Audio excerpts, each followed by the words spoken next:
I'm Lance with Brando Consulting, inventory software expert since 2006. In this video, we're going to talk about latency. I'll call it a soapbox video. This is a video where I get to preach to you the correct inventory tracking principles. So latency is a delay in inventory tracking. Let's just imagine that you're receiving and you receive the goods into inventory and you write on the packing list what was received and then give the packing list to someone in the office. That right there creates latency, right? Because the person in the office is going to record it at some future time, hopefully not some future day, but regardless, the person in the office is not going to record it immediately, right? Is that a fair statement? I hear that a lot. I see that a lot. So this is something I try to get my clients to eliminate and change. So let's think of a couple things we can do to change this. One is we can put a computer in the shipping and receiving area. Two, the same person that does the counting should be the person that does the receiving. Now, or the record keeping, the same person that does the counting should be the same person that records it in the inventory software. Now, is this a big deal? I mean, be honest. Ask yourself. Because it seems like a big deal to some people, but not everyone I talk to seems to think this is that big of a deal. So I want to give a couple examples of why I think it's a big deal. Let's say there's one packing list and it's going to be recorded 3 hours later. Maybe you don't have that much volume. So maybe in your company that isn't a big deal. But let's say you're a larger operation, you have more volume. That's not going to be the only record that sits on the office desk to be recorded later. There's probably going to be more, right? Pick tickets. Certainly packing lists being received, packing lists going out. Shipments. Shipments may be recorded at a later time.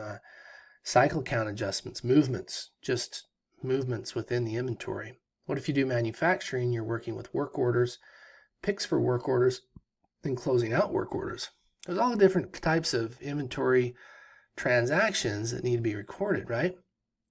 And if they're all delayed, the more transactions that are delayed in recording, the more your software is going to be off. The more your inventory numbers in your software is going to be off. Is that a fair statement?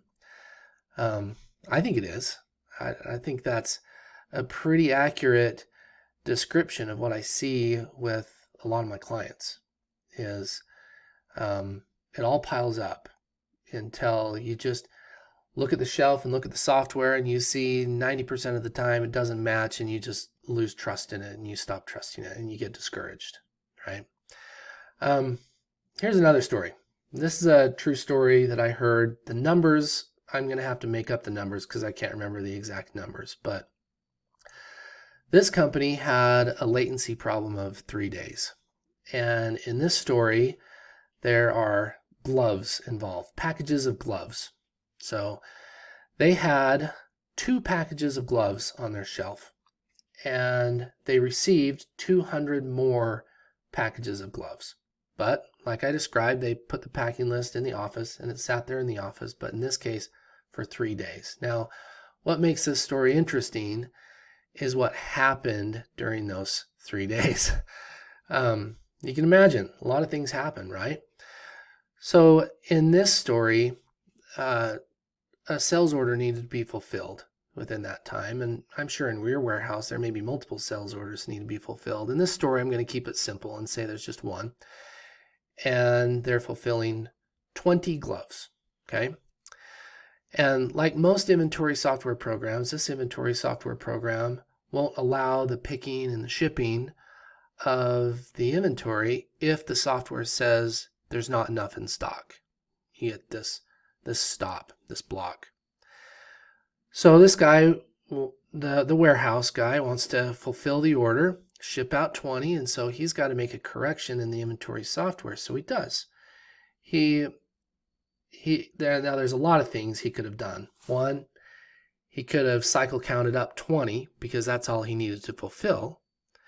He could have looked at what was in inventory and thought, oh, if I take 20 out, that's going to bring it down to 182. And so he could have cycled up to 182 and then shipped it out. Then he would have made a double mistake because the shipment would have brought it back down 20. Or he could have cycled up. Now, the gal in the office has the packing slip. So the last thing he's thinking is that he needs to record the packing slip for.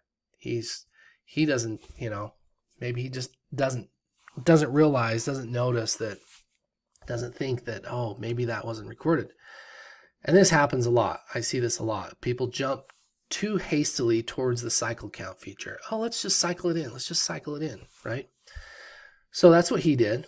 In this case, he cycled in 200. So it brought it up to 202. Then he shipped 20. That brought it back down to 182. And he was proud of himself, right? He's working on keeping inventory accurate. But then 2 days later, Alexa, or whatever her name is in the office, records the packing list. And the recording of the packing list, the receiving of the packing list, brought inventory up 200. So now inventory is 382.